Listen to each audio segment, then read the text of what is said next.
You're listening to the Empowered Divorce Podcast, where you practice being the chooser in your life again, one day at a time. Thanks for joining me.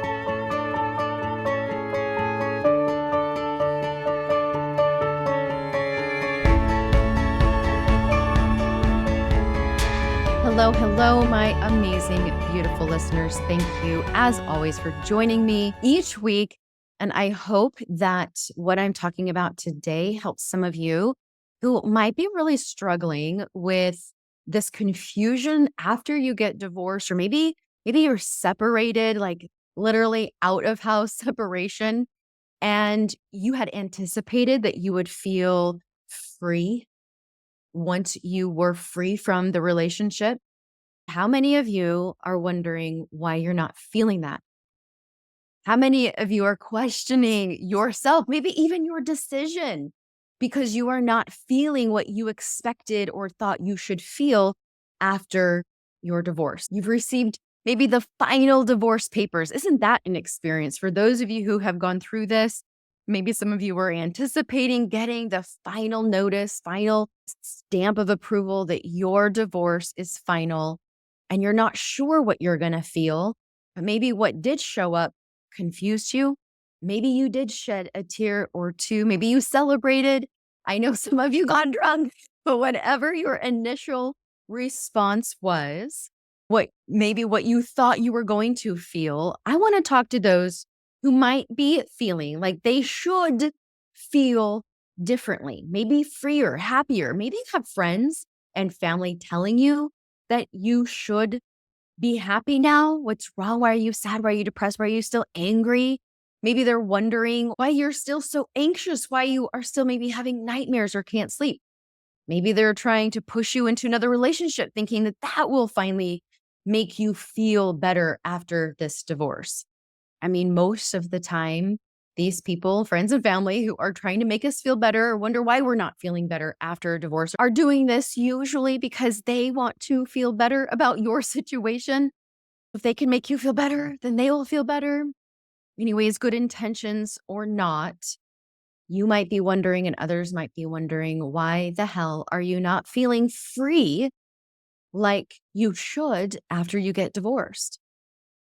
Well, the short answer is because you're not having a divorce like everyone else, or like everyone is expecting you to. You are having a life-saving divorce. And if you are not feeling that sense of freedom, if you are not feeling lighter, if you're not feeling what you thought you would or should, then more than likely it is due to the fact that you have divorced a diagnosed narcissist, or one with a heck of a lot of those behaviors. And these behaviors just keep on going and going. Like when your kid throws up after eating fast food and spinning on the playground, and you're like, what the heck? How much can this kid possibly throw up? It just keeps going and going and going.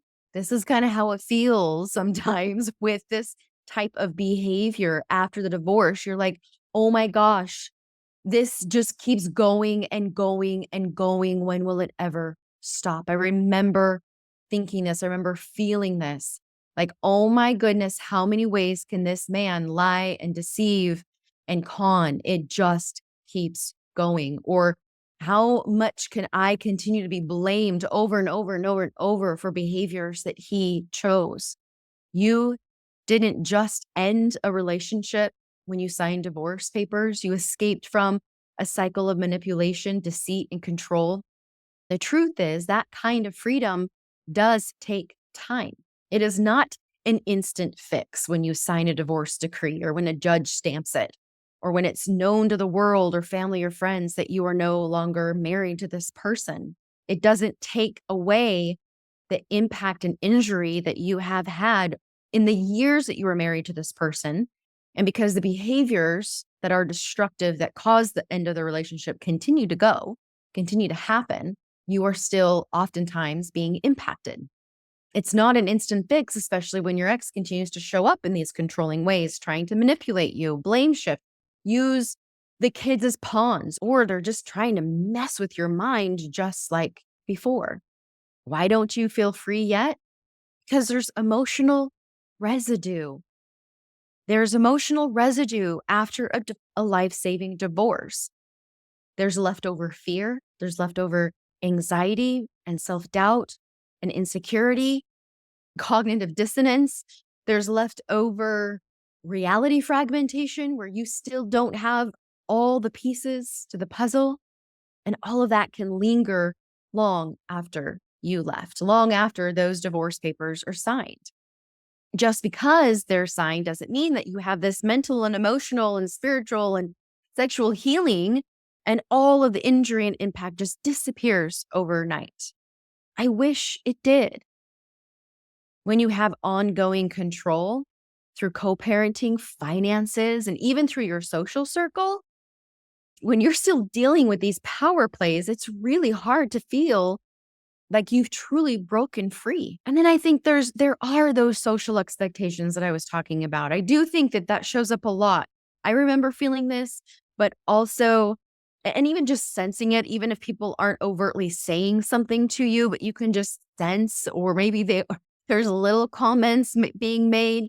You'll hear a lot of the statements that are just focused on the positive, right? That are being shared with you. And you get this sense that like you should be moving on by now. And then what is wrong with me that I'm not feeling free and happy and like everything is wonderful and great?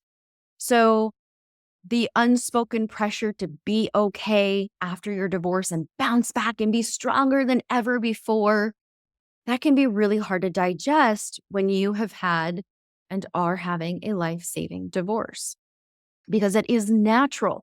It is normal to continue to feel overwhelmed and still weighed down by the past, especially when you're still trying to make sense and find closure to it. Like I said before, when there's still active abuse, coming at you, and when you're still being impacted by this person, it is really challenging, but it is not impossible. And so what we want to try to do, and what I want to give hope and speak to today, is how you can find true freedom from within, despite how your ex-partner or soon to be ex is continuing to show up in these destructive ways. Because the good news is that true freedom doesn't come from that piece of paper or what your ex does or doesn't do. It comes from within. It comes from you reclaiming your sense of self, your peace, your ability to trust yourself, love yourself, and access your own power. So we start by shifting your focus. When you can start to shift your focus from what your ex or soon to be ex is doing or continues to do. This is a hard one. And I will just speak from experience. This is a really hard one, especially when it comes to our children and when you are continually watching your children be impacted. It is impossible. So I don't want to set this standard and this expectation that when I talk about shifting focus, that you are going to somehow get to this place where their continued abusive behaviors, destructive behaviors towards you or your children just fall by the wayside, and you're not impacted by it, or you're not having a reaction or a response to it. I had a client not too long ago ask this, like, when will I stop having a reaction every time my ex shows up this way? I asked, well, when your ex shows up this way towards your child, what reaction do you want to have? When your ex blame shifts, gaslights, manipulates your child, what reaction do you want to have? And she's like, oh, well, I want to be mad about it. Exactly. We want to be mad, upset, appalled, all the things when we see someone. It doesn't matter who it is, but man, when it's the child's parent, we want to be upset. We want to feel all the things. That's different, right? That's different than trying to make your ex-partner change their behaviors and stop doing this to your child. Now you've picked up the rope and you've started to tie it around your waist, and you are linked to that partner, linked to your ex-partner again. But when you allow yourself to feel your own emotional reaction or response, to validate that response, I personally would not want to have any other response. Just recently, I've been experiencing an immense amount of grief because I've been watching my children grieve as they have navigated continued destructive behaviors from their father and information from their father. As you watch that as a parent, there's just no words to describe what that's like. Even over 10 years out, and I don't say this to try and discourage, but to give hope that I can allow myself to feel the grief. I can allow and validate.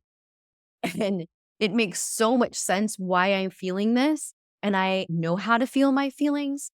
I know how to take care of myself when I'm in that space. I know how to be kinder to myself. I know how to slow down how I respond, how I show up for my child.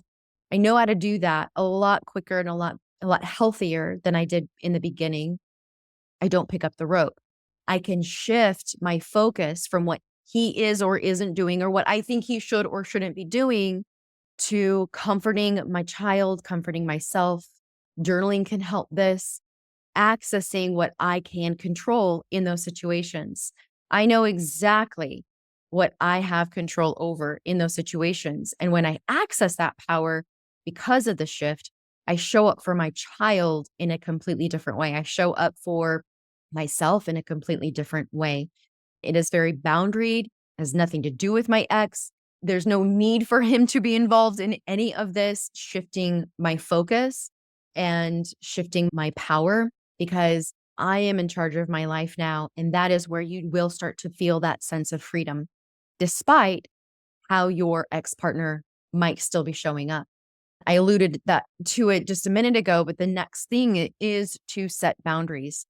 Y'all, I know that having boundaries can be confusing, can be hard. Please, please, please work with a professional. If you are finding yourself struggling with boundaries, it is so imperative to have boundaries for yourself, self boundaries on how you respond, on how you react, on how you want to think and feel about this, on how you show up. It is so important. And you will feel freedom when you can set clear boundaries as you are your ally and best friend.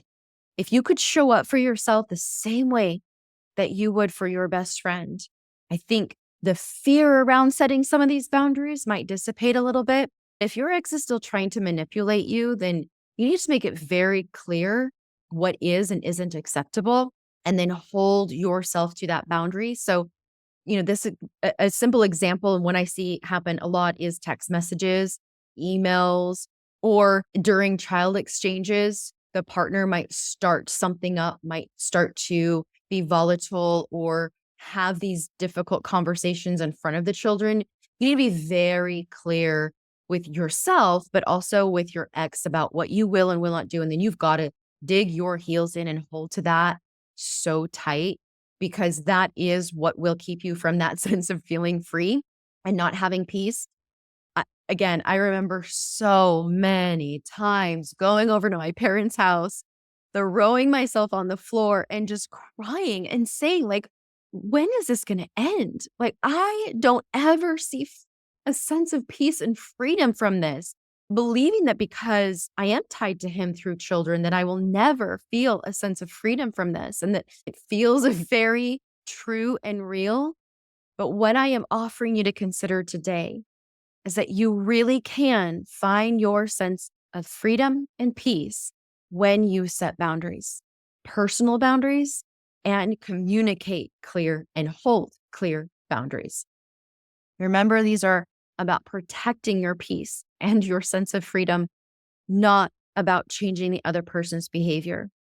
This is where it can get really confusing because you, again, are focusing. This goes back to number one, that's shifting the focus. Because when you are focused on their behavior and that their behavior isn't changing, it can create a sense of, I'm never going to be free. If you shift from focusing on them to you and you set boundaries to protect yourself from their behaviors, like this is your God-given human right. It is possible. If you're feeling like it isn't, then this is where you've got to work with a professional to help debunk what is showing up there, right? There's a part of your brain that is just kind of stuck, right? It's just kind of like a sticky place. We just got to get you through that because there is that ability to feel that sense of freedom. Every time I start to in my life feel like, oh my gosh, I can never really be free. You can say all you want, Amie, but you don't know my situation or you don't specifically know what's happening here. Even though I can relate to that, one thing that helps me really get out of that space is when I think about Viktor Frankl quotes.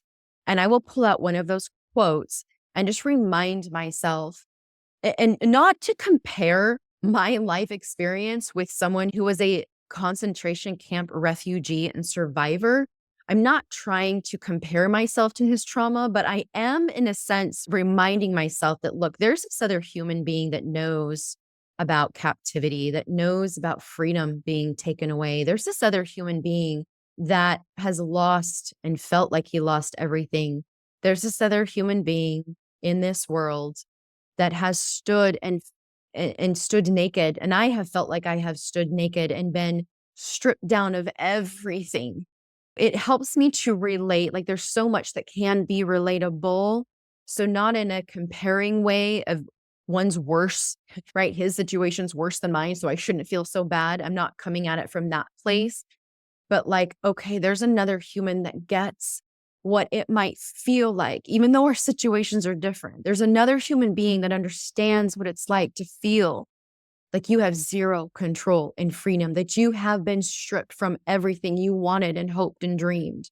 I know many of you listeners thought that you were going to be a stay-at-home mom.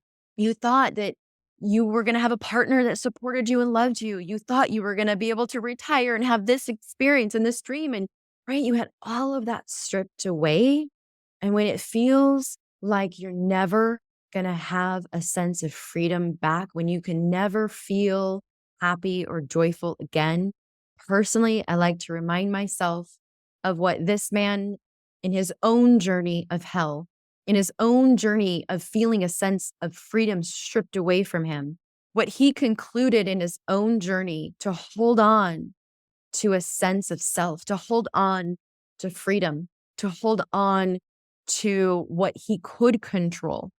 So I'll read quotes where he has said things like, everything can be taken from a man and a woman, but one thing, the last of the human freedoms, to choose one's attitude in any given set of circumstances, to choose one's own way, to choose one's, and I would add, choose one's own way out. You all are getting and have gotten out of a situation where your freedoms were limited. Your freedom and internal freedom was limited. Your freedom to live in integrity was limited. And so being able to choose your way out is freeing. Another one of my favorite quotes by him that I remind myself is, when we are no longer able to change a situation, we are challenged to change ourselves. It's this internal freedom that we need to start accessing when it feels like, and when external freedoms are limited. Look, when you go through divorce, you are giving up some freedoms. The freedom to see your children anytime that you want is given up. It's taken. That 50-50 or 60-40 or whatever your custody is, right? That's something that you aren't choosing. It's part of the dang consequence of everything that's happening. When you're focused only on the freedom that was taken, that you don't have control over anymore, then you're absolutely going to, feel like lost and hopeless. And why am I not feeling free? So we shift the focus to your internal freedoms. So that internal focus and shift for me was, I don't have them all the time like I want, like I hoped, like I dreamed. I have the freedom to be present and to do what I want with them when I have them. And when I shifted my focus to what I can control when I am with them in their presence, when they are on my time, then that gives the sense of freedom back. It gives you the sense of control back. And it was uplifting. It did create that anabolic energy that I've talked about before, right? The restoring, rebuilding, replenishing energy that freedom can give. We have to make that shift. And then the self boundary that I needed to create for myself was, I'm not going to focus on what my children did or didn't do when they were with their other parent, because that can take away my sense of freedom internally when they come back and it's, oh, I was with Disneyland dad and oh, we did all this and we did this and we did this and how fun and blah, blah, blah. And now I'm here with them and it's like, okay, now we have the rooms to clean and we have the laundry, we have the homework, right? And it would be easy for me to very oftentimes focus on what is outside of me, focus on what was happening at that other parent's house and how that is so limiting to me and my time. I'll hear clients say a lot like, they get the playtime and I have to do the work time. There's no time for me to do the fun adventure activities that I want to do with my kids when they're with me on my time. Right there in that statement, notice this sense of I don't have a choice. I can't do the things. That's that level one energy. That's that victim state level energy with no shame or judgment here. It is important to just be aware that we are limiting our freedom when we are focusing on what the other person, the other parent is doing or not doing, what they might be taking away from us, taking an experience away. It gives us idea that we can't have that experience. So we feel powerless. We feel like we don't have the freedom. So shift your focus, hold boundaries, and remember that this whole journey that I'm talking about is not linear. So embrace the journey out of this life-saving divorce.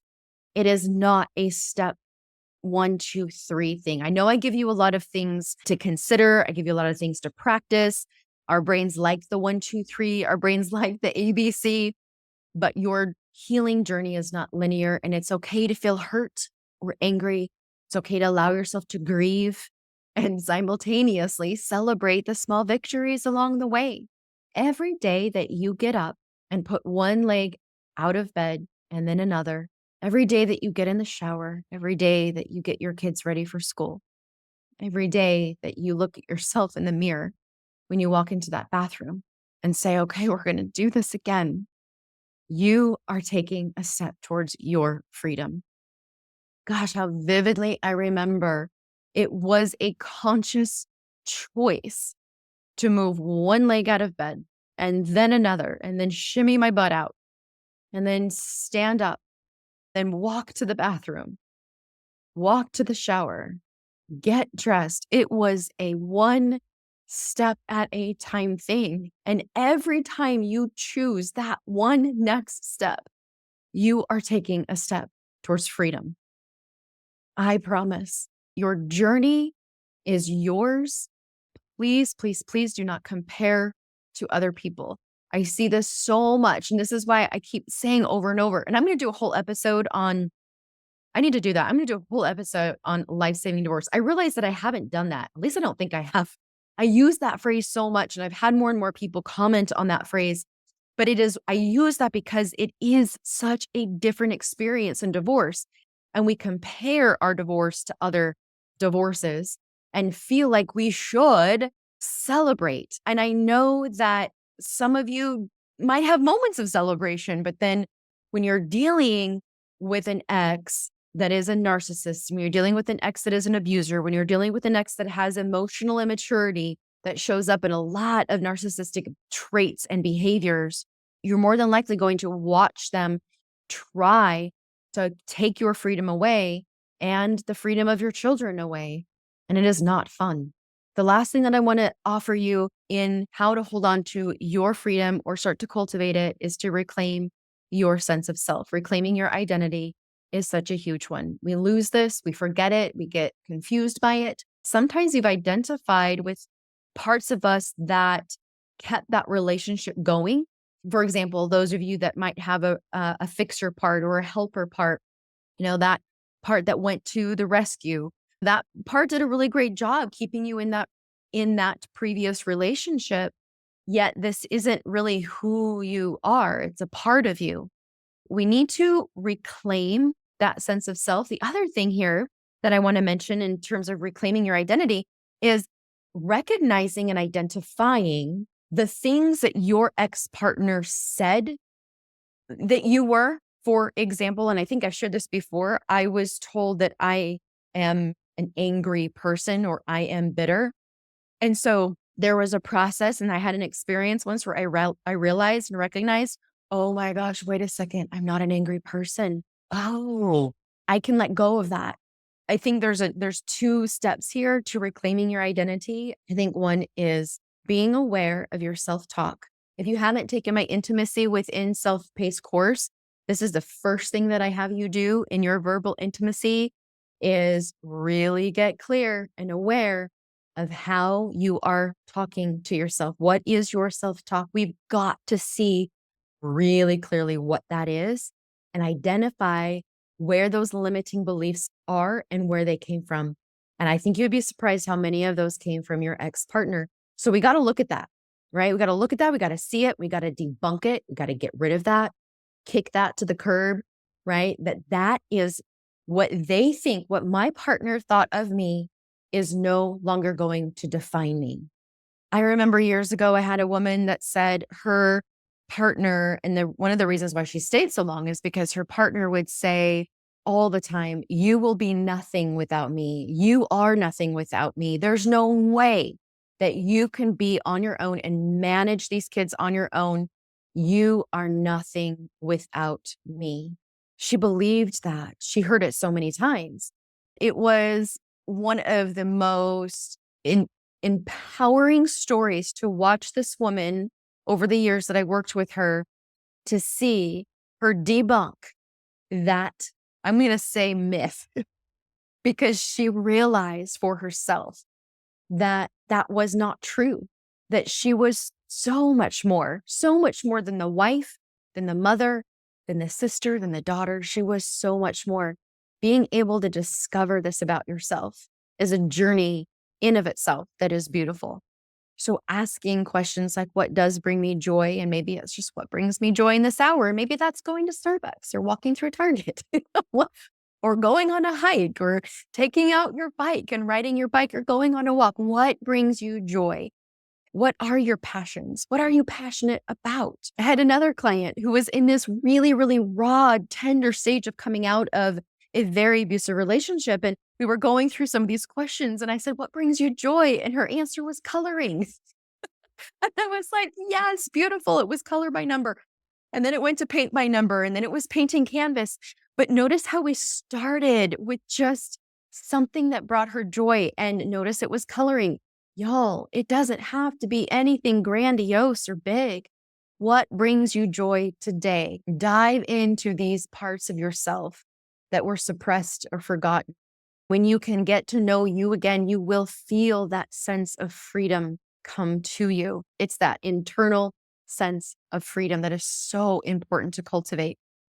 When your world around you feels so restrictive and controlled and limited, then it's just so important to remember that your mind and your heart are boundless, that no one can take away your ability to think, to feel, and to believe in that way, to feel and to choose what you can do within your power and your control.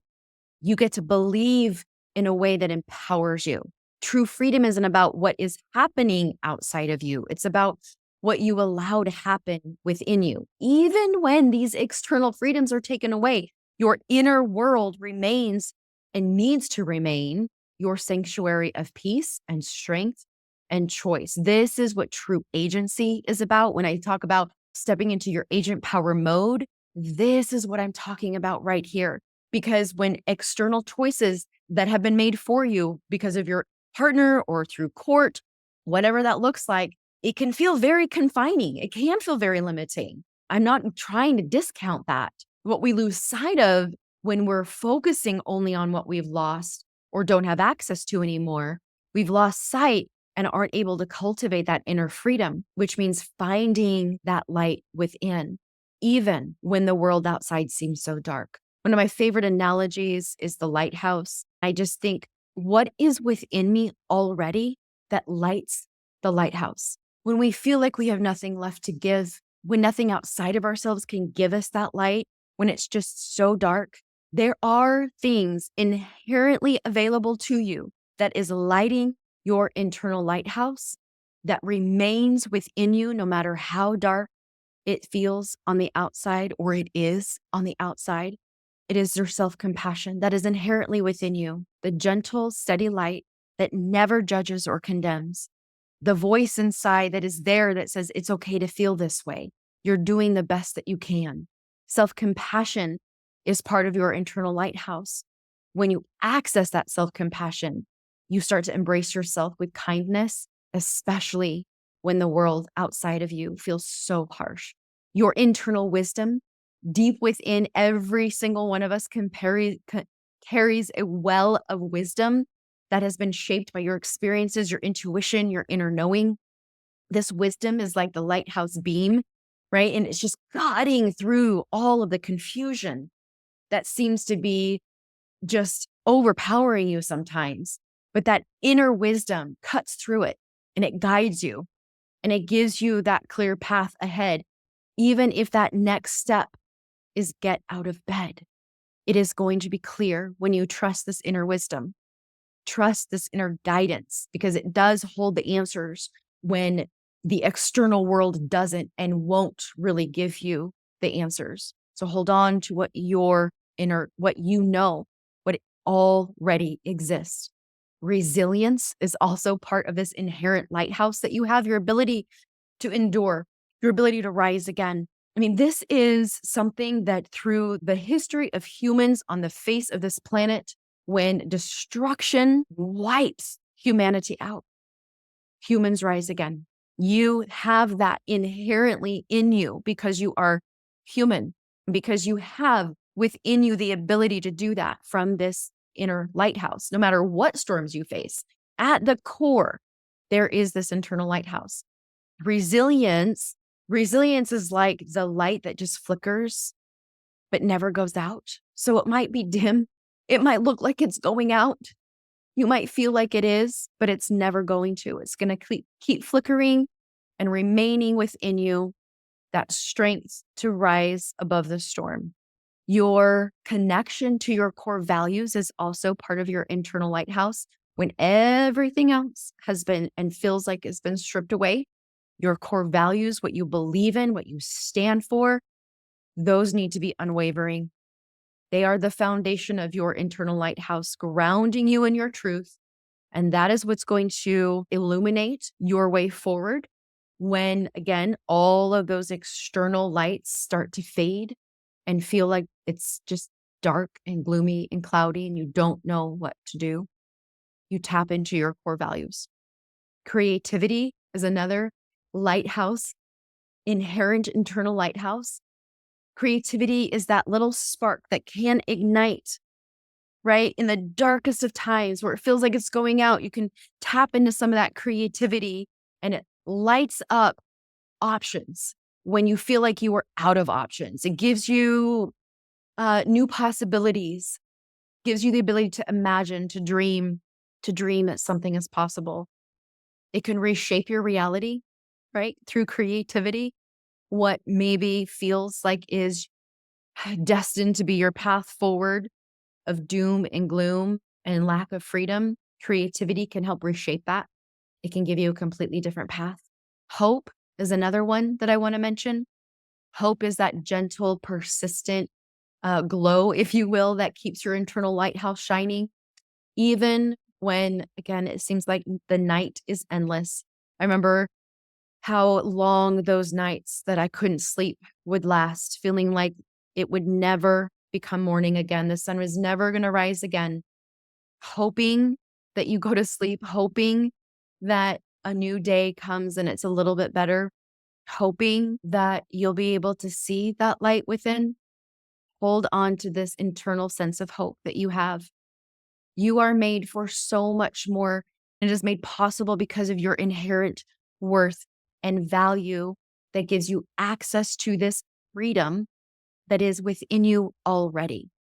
When your ex uses your kids against you, remember that you have a role as a mother and it is independent from your ex's actions. Focus on the relationship that you do have with your children and what that looks like, and be creative about how you want to cultivate maybe a different healthier relationship with your children. When your ex tries to control the finances, if possible, work with a financial advisor who understands your situation and take steps to secure your financial independence, even if it's one step at a time. When your ex spreads lies or tries to turn others against you, it is painful for sure. But remember that it is your truth that matters, and it is your truth that leads you to your next wise step just right now. Surround yourself with people that do know your story, that do support you, and that do believe you. Above all, do not waste your energy on trying to control what others think. It's like Byron Katie says, you have other people's business, God's business, and your business. The only thing that you have control over and that what will bring you freedom is your business. Freedom isn't always loud, isn't always celebrated with fireworks like on the 4th of July. Sometimes it is quiet. It is a steady process of reclaiming yourself moment by moment. True freedom does come from within. And no matter what your ex tries to do, they cannot stop you from choosing to live in your truth and in your peace. It cannot stop you from being the chooser and creator of your life. And it is because of this internal freedom that you can. Take care, everybody. I was born to fly and spread these wings and find my own. I am coming home. Today will be the day it all will change. Nothing, no one's in my way. Today will be the day. Today will be the day.